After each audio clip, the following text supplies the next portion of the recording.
This ancient tale begins in the Kyoto region of Japan, at a time when a massive war was underway between a rebel group and the shogun troops. For years, the shogun troops had ruled this region, enforcing only their own laws. They had even begun to oppress the people. However, there was a rebel group that was always ready to fight against them. Now, this rebel group launched a major attack with their large army against the shogun troops. This conflict had been ongoing for a long time, but now it had reached its peak. The outcome of this battle would decide who would rule the entire region, and the entire country. On one side were the rebels who wanted peace. On the other were the shogun troops, hot-headed and violent, who, if they regained power, might destroy everything. But it appeared the rebels had come extremely well prepared.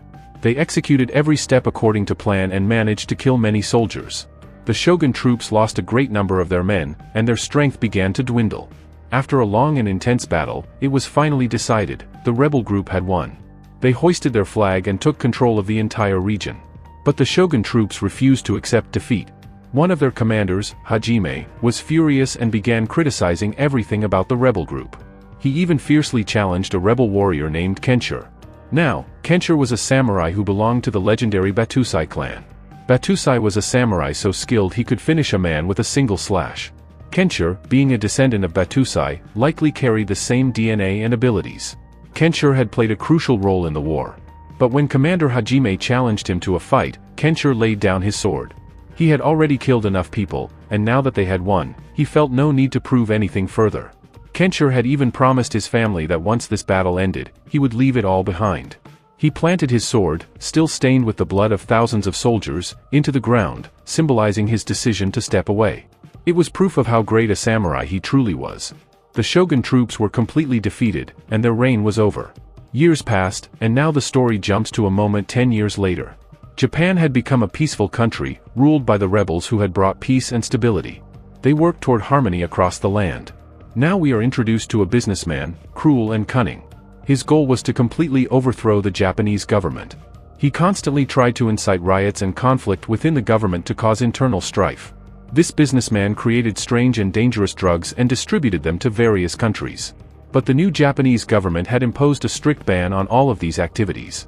The businessman was determined to sell his new drugs by any means and maximize his profits. At this time, he had instructed his team to combine some unusual chemical compounds to create a new drug. Two individuals arrived, one was a woman, and the other a man. Both of their compounds were excellent, but the businessman only wanted to choose one. From the beginning, he had made it clear, the person whose product he preferred would be allowed to live, while the other would be eliminated. He didn't want to encourage any competition. In the end, he chose to accept the woman's compound and drugs, which meant the man would now have to die. The man fully understood the situation. So, when the businessman's men came to catch him, he jumped out of a window and escaped. The businessman immediately ordered his men to find and kill him on the spot. A few days later, the man's dead body was found on the road. His body bore marks from sword slashes, as if he had been killed by a warrior or a samurai. Several investigation officers arrived at the scene and began thoroughly inspecting the case. One officer, upon seeing the sword marks, remarked that this could be the work of a samurai from the Batusai family. At that time, the only surviving member of the Batusai bloodline was Kenshur. Rumors began to spread everywhere that Batusai's samurais were killing people, that they had started committing murders. Posters with photos of Kenshur and his samurais were put up across the city. After so many years, Kenshur had grown older. When he saw the posters of himself, he was shocked. He hadn't killed anyone. It seemed someone had misunderstood or was intentionally trying to tarnish the name of the samurais. Suddenly, Kenshur was attacked from behind by a woman. She believed Kenshur was the murderer, the same samurai whose photo was on all the posters. Kenshur quickly composed himself and tried to explain the situation to her. He pulled out his sword and showed the woman, whose name was Kiyoru, that it was just a sample blade. It wasn't even sharp. It was only meant for self-defense. He told her he was simply there to buy some items and was on his way home. When Kiyoru heard this, she started to realize she may have made a mistake. Kenshur seemed like an ordinary man. She apologized to him and left. Meanwhile, we're shown the same officer continuing his investigation.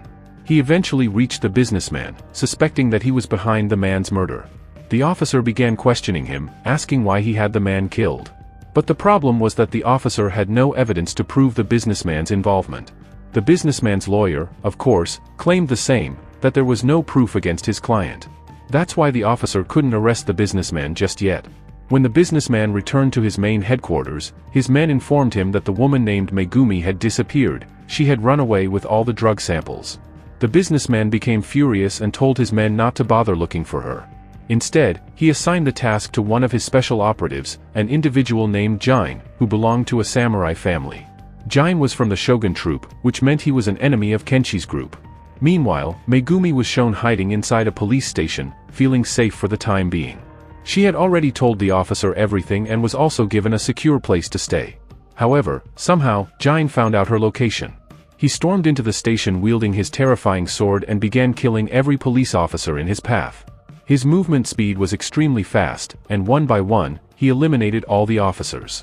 When Megumi realized what was happening, she escaped through the window. Jin, frustrated that he couldn't catch her, grew even more furious. As he killed the main officer and moved downstairs, he was confronted by Kyoru. Seeing Jin's appearance, Kyoru became certain that he was the same samurai responsible for the recent murders. Kyoru had a personal reason for seeking revenge. Years ago, a samurai had killed her mother and father. Driven by rage, she attacked Jin with full force. But Jin effortlessly stopped her, knocked her down, and was about to attack her further when suddenly Kenshiro appeared from above, rushing to the scene. Kenshiro had somehow learned of the situation. The moment he arrived, he moved Kyoru aside. Seeing Kenshi's swift and skillful movements, Jin immediately realized that this was the samurai from the rebel group, the best among them. Jin, being from the Shogun group, wanted revenge against Kenshiro. A battle between the two was about to erupt when more police officers suddenly arrived. Distracted, Jin turned to fight them, giving Kenshiro the chance to escape with Kyoru. Jin had already taken many lives. Kyoru then took Kenshiro to her home, a large estate. Kenshiro, surprised by the house, asked about it. Kyoru explained that it had once belonged to her grandfather, who used to run a school there. He trained young children in the art of combat. But everything changed when Batusai had killed her grandfather. Since then, Kyoru had hated the samurai named Batusai and longed for revenge. However, what would happen when Kyoru discovers that the very samurai she's been searching for, Batusai, is actually Kenshiro himself? Until now, she had started considering Kenshiro a friend, because he had saved her life. She even introduced him to one of her students who lived there and took care of the place. Many children used to come to the school because of her grandfather, but after his death, it had been shut down. Now Kenshiro left again for some work. A while later, we see a group of people entering the school. These were extremely cruel men who had come to buy that place from Kyoru. They tried to force her to sell it. But Kyoru firmly refused, saying that the place was a legacy of her grandfather and her entire family, and she would never sell it under such circumstances. Enraged by her refusal, they began to torture her and tried to forcibly take ownership of the school. Kyoru was alone, and there were too many of them. She clearly couldn't fight them all by herself. Fortunately, Kenshiro began returning to the location. When he saw so many people there, he didn't stay quiet. Despite being unarmed, he started fighting them. Kyoru was his friend, and he wouldn't let her get hurt. Shockingly, even without a weapon, Kenshiro took them all on. He didn't give them a chance to attack and fought them back fiercely. As soon as he entered, he picked up just 2 wooden sticks and used them to knock down everyone inside. His fighting speed was unbelievable, none of them had expected it. Whoever tried to attack Kenshiro was taken down first. At this moment, Kenshiro finally revealed his true identity. He pulled out his weapon, a katana, the traditional sword used by samurai. And now, the truth was out. Kenshiro was none other than the last remaining member of Batusai's lineage, the same Batusai about whom rumors had spread throughout the city. Even Kyoru was deeply shocked to learn this, realizing that the samurai she had been searching for was right in front of her all along. No one dared to fight Kenshiro now, as doing so would mean risking their life. Kenshiro was dominating them all single-handedly. After everything settled down, police officers arrived and began arresting everyone. Among them was the same officer who took Kenshiro into custody and brought him to a powerful figure named Yamagata, an important head member of the Japanese government. The officer told Yamagata everything about Kenshiro, how he was the last descendant of the samurai and how he alone had taken down so many people. That's why Yamagata now made Kenshiro an offer. He asked Kenshiro to work for him. Yamagata said he didn't want Japan to be destroyed by drug dealers and their deadly substances. He wanted Kenshiro to wipe out all those illegal drug networks working in the shadows. But even after hearing this, it's unclear if Kenshiro agreed. After all, he had sworn never to take another life. He had already left behind the world of violence and bloodshed. And so, Kenshiro had decided to live a life of complete peace. Yamagata agreed with his decision. But the officer was now extremely angry at Kenshiro. He wanted to test just how powerful Kenshiro really was. So, the officer challenged Kenshiro to a fight outside. Surprisingly, the officer was also highly skilled in combat. He gave Kenshiro a serious challenge, going toe-to-toe with him in battle. But in the middle of the fight, Yamagata stepped in and stopped them. Yamagata told Kenshiro that they weren't going to punish him. So instead of imprisoning him, they set him free. Kenshiro then left the place. On the other side, we see the woman named Megumi, the one who had the drug formula. She was still on the run, hiding constantly. If the soldiers discovered her, they would drag her back to the businessman. Megumi eventually ran into the same boy who studied at Kyoru's school. Megumi was severely injured, so the boy brought her to safety. Meanwhile, as Kenshiro was walking away, Kyoru appeared in front of him. She knew Kenshiro had no home, so she invited him to live at her place. What was surprising was that Kyoru knew Kenshiro was the one who had killed her grandfather and family. Yet she was still speaking kindly to him. Maybe this was because, despite once being a killer, Kenshiro had tried very hard to change himself and become a better person. Kenshiro didn't refuse the offer and went to her home with her. There, he found the little boy had already brought Megumi and was taking care of her. As long as Kenshiro was around, there was no need for them to be afraid. Megumi introduced herself to Kenshiro, shook his hand, and became friends with him. In a way, they had all now become a family. Then we see a scene where a woman named Yuro invited Kenshiro and Megumi to a dinner party. By this point, they had all become good friends. Sitting together, they shared many stories. Kenshiro had never experienced this before, he had always lived alone. But in this moment, he finally felt what it meant to have friends, to have a family. He remembered how he once had a family many years ago, and those memories came flooding back. But suddenly, the businessman entered the restaurant. His men were with him. He had already found out that Kenshiro was a samurai, one from the Batusai lineage. So now the businessman laid out a pile of money in front of Kenshiro. He offered Kenshiro the cash and said, "Work for me, and I will always pay you like this." But Kenshiro calmly finished his food and didn't even acknowledge the offer. In other words, he completely rejected it. The businessman became furious. No one had ever rejected him and lived. But even he knew he couldn't kill Kenshiro that easily. Moments later, another fighter arrived. His name was Sagura. Sagura carried a large weapon capable of killing anyone with a single blow. And now, Sagura approached the businessman and told him that he was ready to work for him. This was because Sagura needed money to support his family. But the businessman wasn't sure if Sagura was really on the same level as Kenshiro. To prove this, when Kenshiro and the others were leaving quietly without causing any chaos, Sagura challenged Kenshiro to a fight on a nearby bridge. He wanted to show the businessman that he was equal to Kenshiro. But shockingly, even though Sagura kept attacking non-stop, Kenshiro effortlessly dodged every blow. He didn't even try to counterattack. Kenshiro dodged every single move with ease, making it clear that Sagura was not stronger than him. In fact, Kenshiro even stopped Sagura's sword with just his foot. And when Sagura flung him into the air, Kenshiro flipped and landed gracefully on his feet. Kenshiro then revealed the truth to Sagura about the businessman, that he was involved in illegal and criminal activities. Kenshiro warned him that if he continued working for the businessman, he too would be seen as a criminal. After hearing this, Sagura understood everything. That meant he would no longer work for the businessman. On the other side, we see Jin, who was still hunting down the samurai, Kenshiro, to get his revenge. As part of his obsession, he even attacked a few members of the Sagaini group, his own community. He was now killing his own people. The next day, when the police officers and others found out about the attacks, they came to investigate. Surprisingly, Kenshiro was present at the scene. There, Kenshiro saw the wife of the murdered man crying uncontrollably. Witnessing this brought back his own memories of the tragic incident that happened to his wife years ago. Her family had also been wiped out by a ruthless group. Kenshiro felt like he was seeing his own wife in front of him again, her face filled with pain and helplessness, just like it had been the night her entire family was killed. Kenshiro drifted into the past, thinking about how many lives he had taken. But in return, he had only ever been scarred by two people, those who had left the marks on his cheeks. Kenshiro began to think deeply. He had sworn not to fight again, but even after that vow, the cruelty around him had not stopped. Whenever injustice appeared nearby, he couldn't stop himself from stepping in. It made him sad that he couldn't use his full potential, because of the promise he had made. Still, Kenshiro had now settled into a peaceful life with Kyo and Megumi. He felt a deep sense of belonging with them. At the same time, he decided that whenever someone around him needed help, he would be there for them. Then one day, a man came to them in desperation. His daughter had fallen seriously ill. She needed immediate treatment, or she wouldn't survive.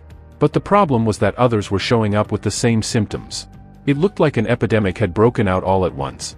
Kenshiro, Megumi, and Kuro immediately got involved in helping the villagers. The good thing was that Megumi was a medical student and had a lot of knowledge about such things. When she asked for specific compounds to be collected and combined, Kenshiro and Kuro started assisting her without hesitation. Megumi quickly analyzed the situation and prepared a powerful herbal remedy that could cure the illness. In the end, everyone who had fallen sick was healed. Kenshiro was deeply impressed by Megumi's skills. He asked her what exactly had caused this illness. That's when Megumi revealed the shocking truth: it was all the work of the businessman. His men had poured toxic drugs into the village's water supply, the same water everyone drank. That's how the illness spread. This meant that the businessman was trying to get revenge on all of them because Kenshiro had rejected his offer. Kenshiro thought about all of this carefully. Even though he had vowed never to kill again, the businessman's cruelty had gone too far. Kenshiro decided that no matter what, he would report everything to the police officer and provide evidence of the businessman's crimes. But he then found out that Megumi had already left. In a letter, she wrote that she was going straight to the businessman, to kill him. So now Kenshiro set out to help Megumi, and Sagura joined him. Meanwhile, at the businessman's empire, as Megumi arrived, the businessman assumed she had come to work for him. But Megumi tried to kill him instead. However, many of the businessman's guards surrounded and restrained her. The businessman beat her, but soon his men informed him that Kenshiro and Sagura had arrived outside. Realizing they had come to fight, the businessman sent many of his armed men to stop them. Kenshiro and Sagura fought together, taking down waves of soldiers with incredible speed. They attacked with such precision that no one could stand against them.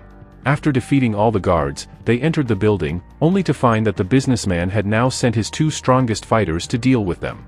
These fighters were incredibly powerful, and in the beginning, they started overpowering Kenshiro and Sagura, inflicting heavy damage. But eventually, Kenshiro managed to kill one of the warriors and soon defeated the second one as well. The good news was that Kenshiro had already informed the officer of everything, and the officer had now arrived at the scene. The businessman, in desperation, began firing at them with a machine gun. Even while under heavy fire, Kenshiro and Sagura pushed forward. They managed to subdue and arrest the businessman. With all the evidence against him, his arrest was fully justified. When Kenshiro went to rescue Megumi, she informed him that Kuro had been kidnapped by a strange warrior. She gave him an address, and when Kenshiro reached there, he discovered that the person behind it was none other than Jin, who had imprisoned Kuro. Kenshiro had arrived. Jin wanted to fight Kenshiro because his goal was to kill Kenshiro and take his place, to become a samurai, or even something greater. A fierce battle broke out between the two. They clashed violently with swords, inflicting serious damage on each other. At one point, Kenshiro became momentarily distracted, and Jin's katana slashed his body. But Kenshiro couldn't afford to lose, not when Kuro's life was in danger. Driven by determination, Kenshiro fought back with everything he had and ultimately managed to kill Jin. He could have spared his life, but Kenshiro knew that Jin would never stop. So, he ended Jin for good and rescued Kuro, carrying her away from that place. Now that the businessman had also been arrested, all illegal activities had come to an end. Kenshiro began living his life peacefully with Kuro. And with that, our story comes to a happy ending.